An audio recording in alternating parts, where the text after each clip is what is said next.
메타버스에서는 공간이 제공이 됩니다. 별의별 행동들을 다 할 수 있는 것들이죠. 저기에서 춤춰봐, 난 여기에서 찍을 테니, 이런 과정들을 소비자들은 더 좋아하고 더 나은 컨텐츠에 대한 재미 요소가 아닐까. 실제 컨텐츠로서의 가치가 있을까에 대한 고민이 좀 많습니다. 소비자를 지속적으로 끌어모을 수 있는 콘텐츠를 만들었다가 더 중요한 것 같아요. 모든 집과 모든 사무실에 하나 정도 있는 로봇 플랫폼, 사람들이 사물과 자신과 공간을 캡처를 하고 3D로 할 수 있고 공유가 될 수 있는 플랫폼까지를 개발하고 싶다는 게 저희 꿈입니다. 굉장히 좋아요. 투자를 하고 싶네요. 네, 안녕하세요. 티타임즈 이재원 기자입니다. 오늘은 메타버스 분야에서 활약하고 있는 스타트업들의 대표님들을 직접 모시고 한번 이야기를 가지는 자리를 갖게 됐습니다. 모두 정보통신산업진흥원, 그러니까 나이파의 K 메타버스 지원 사업에 선정된 기업들인데요. 그러니까 뭐 국가대표 스타트업들이라고 할 수가 있겠죠. 이미 글로벌 진출까지 이렇게 계획을 하고 있는 기업들인데 두리번의 먼저 서국한 대표님. 네, 안녕하세요. 두리번의 서국한 대표입니다. 저는 버추얼 크리에이터 MCN 사업을 하고 있는 회사고요. 아이튜버 크리에이터라는 서비스를 지금 제공하고 있습니다. 네, 반갑습니다. 네, 그리고 3i의 김켄 대표님. 네, 안녕하세요.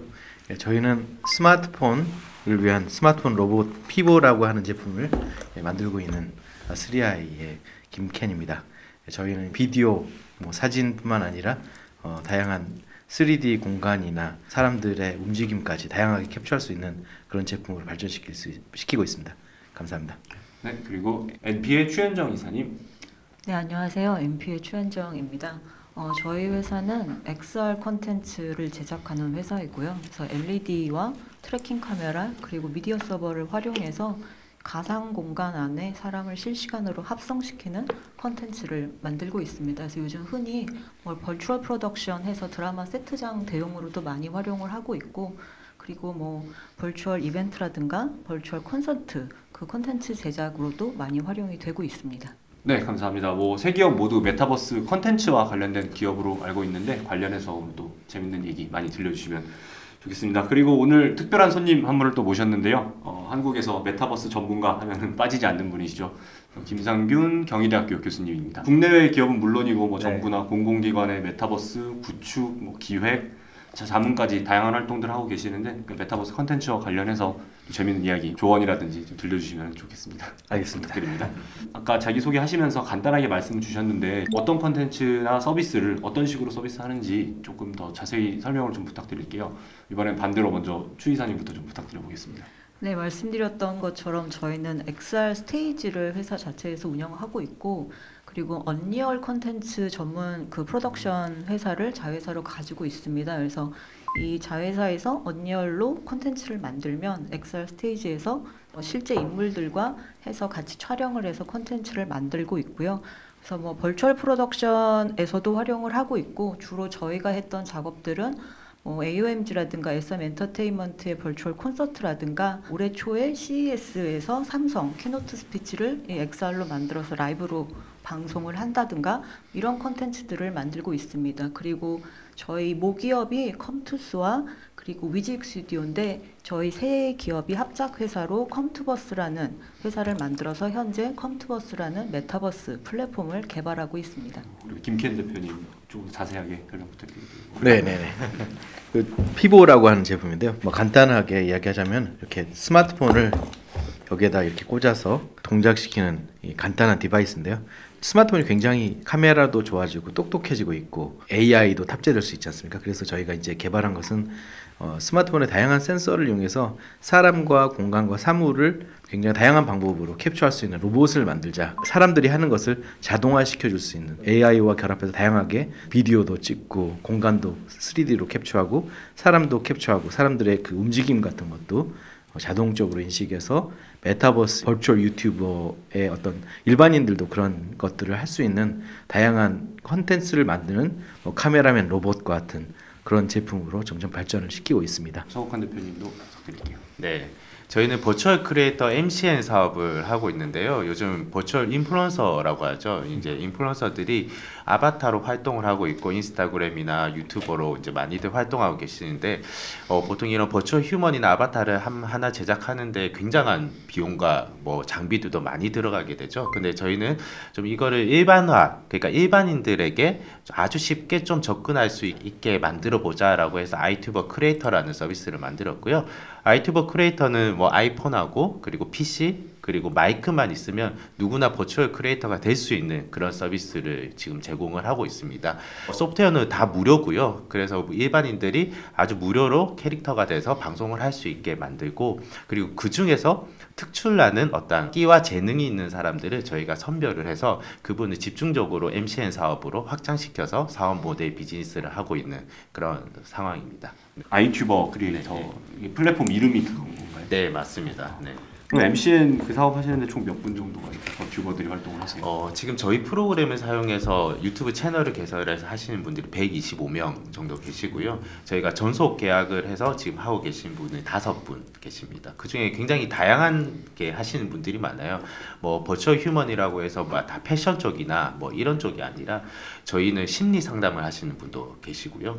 그리고 퀴즈 동료 뭐 이런 컨텐츠를 하고 계시는 분도 있으시고, 아이들 교육에 대한 부분들도 계시는 거고, 주식 방송 하시는 분도 계시고, 굉장히 이렇게 다양한 컨텐츠를, 그러니까 다양한 크리에이터가 자신의 어떤 지위와 그리고 외모와 이런 것들을 노출하지 않고 오로지 캐릭터고, 그러니까 크리에이터로서 버추얼 크리에이터로서 활동하시는 분들이기 때문에 그런 니즈들이 굉장히 많더라고요. 그래서 저희도 분석을 해보니까 유튜브 콘텐츠 중에 한 30%가 다 오디오 방송만 하고 있어요. 그러니까 자신이 드러나지 않고 오디오로서 콘텐츠를 하는 것들, 대표적인 것들이 영화 소개 프로그램 같은 것들도 자신이 직접 나와서 뭔가를 설명하거나 하고 있지는 않거든요. 그런 이유들을 보니까 사람들이 자신의 어떤 지식과 재능들은 굉장히 많지만 외모 노출을 굉장히 꺼려하시는 분들이 많다라고 저희가 니즈를 파악을 해서 그런 분들을 공략을 해서 저희가 소프트웨어를 무료로 배포하고 그렇게 컨텐츠를 자유롭게 만들어 주셔라고 하니까 생각과는 다르게 굉장히 다양한 분야에서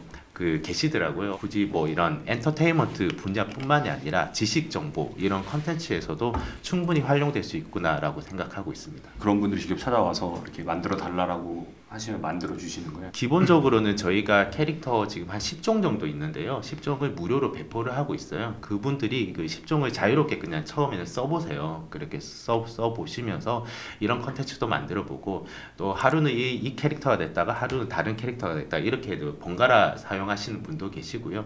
그런 분들 중에 저희가 한 분이 어느 정도 끼와 뭐 어떤 재능들이 있다라고 판단되면 그분만의 캐릭터로 만들어드리고, 그리고 그분들이 또 수익을 좀 창출하실 수 있게 NFT도 이제 이렇게 발매를 해서 이렇게 수익과 창출에도 도움 드리고 있습니다. 켄 대표님 여쭤보면은 피보를 보통 어떻게들 사용하세요? 피보가 기본적으로 삼각대인데 움직이는 삼각대와 비슷한 거죠. 자기가 혼자서 비디오를 찍으려면 손으로 잡고 찍어야 하고, 그다음에 삼각대 올려놓으면 움직이지 않잖아요.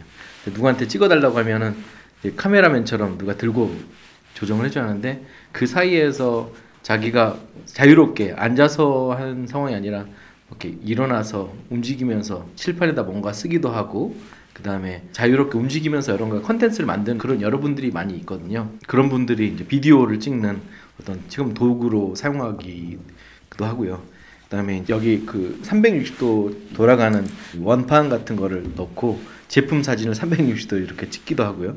그 다음에 공간을 파노라마로 찍으면서 버추얼 투어라고 하죠. 3D 가상 투어를 제작하기도 하고, 다양한 유즈 케이스들이 있습니다. 아예 공간 자체를 3D로 스캔해서 그거를 게임이나 이런 데 쓸 수 있도록 시각화해 준다던가, 결국은 사람이 촬영하는 것을 더 자동화해 주고 제가 움직였을 때 그걸 따라가 주니까 기존에 할 수 없었던 동작들을 보여줄 수 있는 거죠. 이렇게 하드웨어든지 소프트웨어든지 B2B로든지 에셋을 지원하고 플랫폼을 지원하는 기업들이 많던데, 교수님이 보시기에는 이런 사업 분야가 더 규모가 커지고 있는 건가요? 예. 네.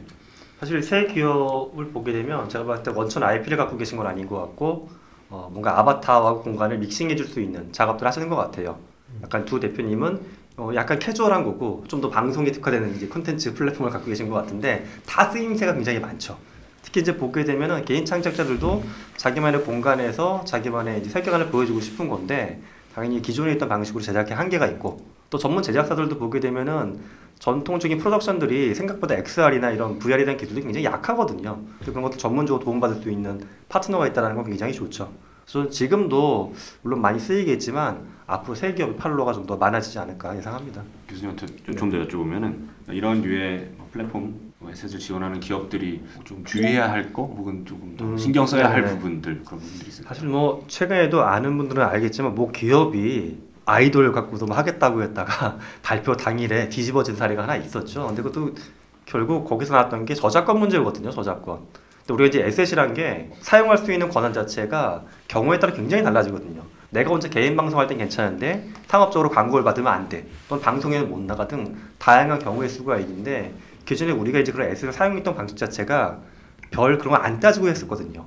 그러다 보니까 대형 제작사인데도 불구하고 엄청난 실수를 저질러서 여기까지 온 거니까 저 앞으로 우리 기업분들도 에셋을 직접 창작하시건 또는 고객들이 크리에이션하는 에셋을 뭐 공유하는 과정에서도 저작권의 이슈가 없도록 잘 관리하시는 게 장기적으로 롱런하시면서 큰 사고를 예방할 수 있는 좋은 길이 아닌가 생각합니다. 교수님 말씀 들으면서 혹시 주 이사님은 하시면서 좀 애로사항이라든지 좀 어려운 부분 그런 게 있을까요? 저희는 아무래도 기업의 입장에서 콘텐츠를 만들기 때문에 메타버스 콘텐츠라기보다는 실제 콘텐츠로서의 가치가 있을까에 대한 고민이 좀 많습니다. 그래서 그런 얘기들 하잖아요. 뭐 넷플릭스나 오프라인 뭐 팝업 스토어나 책이라든가 모두가 이제 소비자의 시간을 얼마만큼 유지시키느냐가 경쟁력이라고 보는데 저희 콘텐츠도 그런 그러니까 소비자를 지속적으로 끌어모을 수 있는 콘텐츠로서의 가치가 과연 있는 메타버스 콘텐츠일까라는 고민을 하고 보통은 이런 기술을 쓴 콘텐츠를 만들었다가 더 중요한 것 같아요. 뭐 대중적이든 예술적이든 콘텐츠로서의 가치는 무엇인지 저희는 그 기술과 콘텐츠로서의 가치를 밸런스를 맞추는 거에 조금 더 고민을 많이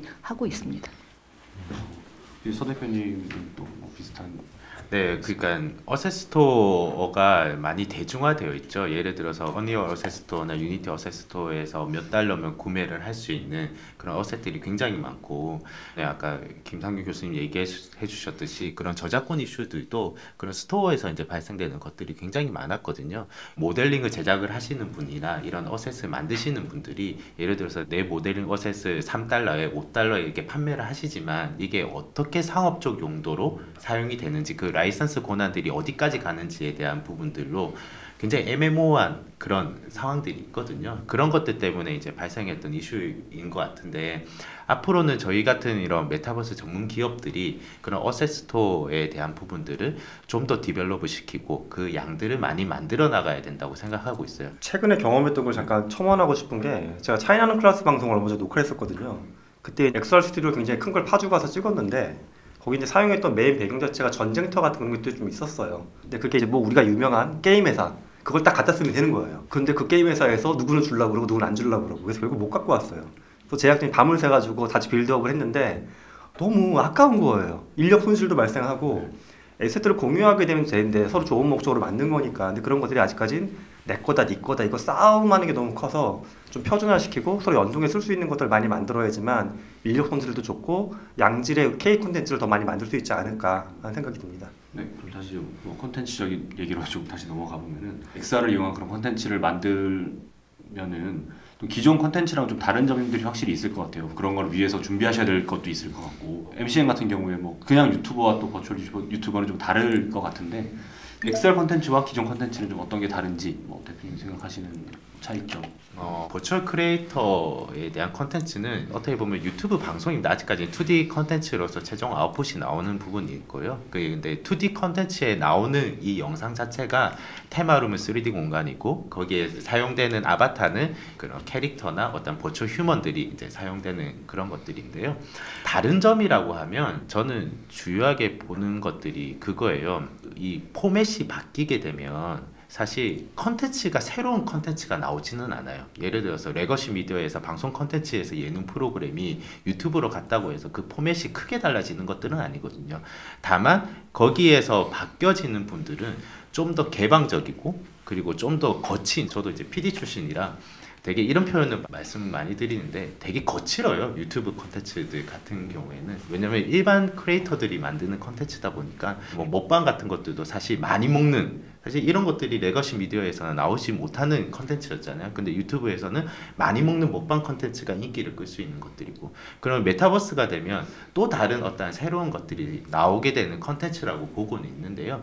저는 중요하게 바라보는 거는 메타버스에서는 공간이 제공이 됩니다. 유튜브에서는 어떻게 보면 공간이 제공되고 있지는 않았죠. 그럼 이제 공간이 제공이 되면 그 공간 안에서 별의 별 컨텐츠, 그러니까 별의 별 행동들을 다 할 수 있는 것들이죠. 예를 들어서 하나의 뮤직비디오가 만약에 만들어진다고 하면 이세계 아이돌처럼 그 VR 챗에서 뮤직비디오가 만들어졌는데, 이 뮤직비디오가 만들어지는 과정을 더 소비자들은 좋아하시더라고요.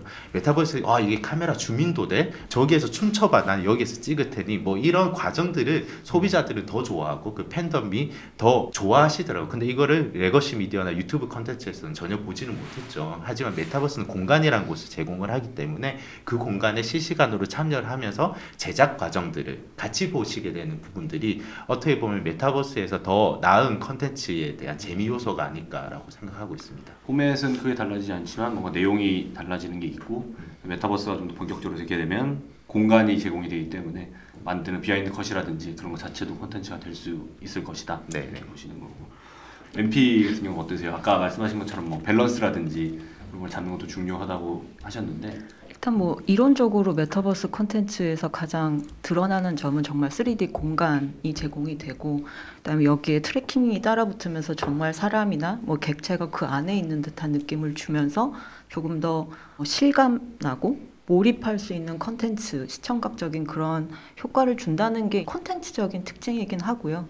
그다음에 말씀하신 것처럼 저희는 메타버스 콘텐츠의 정말 가장 다른 특징은, 그동안은 콘텐츠는 보는 거인데 조금 더 경험에 초점을 맞출 수 있는 컨텐츠다라고 말씀드리고 싶어요. 그래서 콘텐츠를 만들고 여기에 커뮤니케이션을 실시간으로 되면서 이 컨텐츠를 또 판매까지 할 수 있는 경제 활동이 되고, 또 2차 저작물이 생성이 되면서, 그러니까 창작과 소셜과 경제 활동, 이게 한 번에 계속 유기적으로 이루어질 수 있는 게 메타버스 컨텐츠의 가장 큰 특징이고 저 장점이지 않을까라는 생각을 합니다. 창작과 거래라든지 공유, 유통이 2차 창작이 좀 활발하게 일어날 수 있다는 게 아까 말씀하신 대로 또 그런 부분인 것 같네요.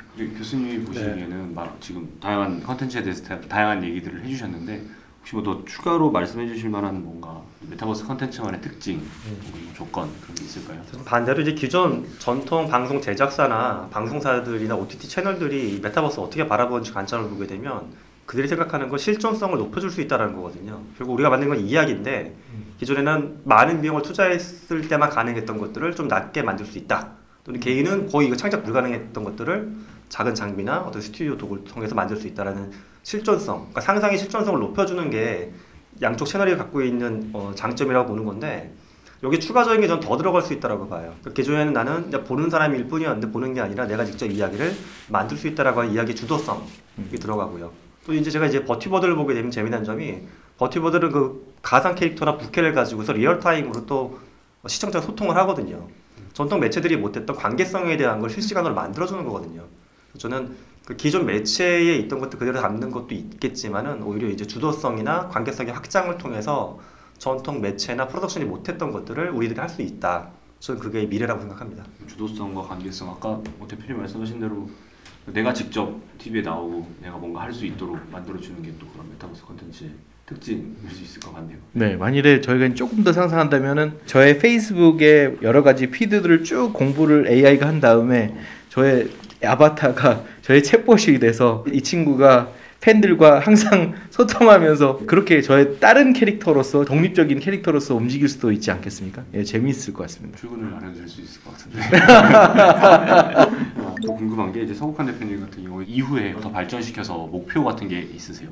네, 저희는 메타버스에서 방송국을 만드는 게 목표예요. 그러니까 이런 크리에이터들이 아바타로 지금은 아주 간단한 소프트웨어만 사용해서 컨텐츠를 만들기 시작하시지만, 이분들의 어떤 정체성들이 이제 하나씩 확립이 되고, 이분들이 메타버스 방송국 내에 들어오셔가지고 예능 프로그램도 제작하고 뉴스 방송도 하고 뭐 이러면서 다양한 컨텐츠들이 여기 스튜디오, 방송 스튜디오에서 만들어질 수 있다고 보거든요.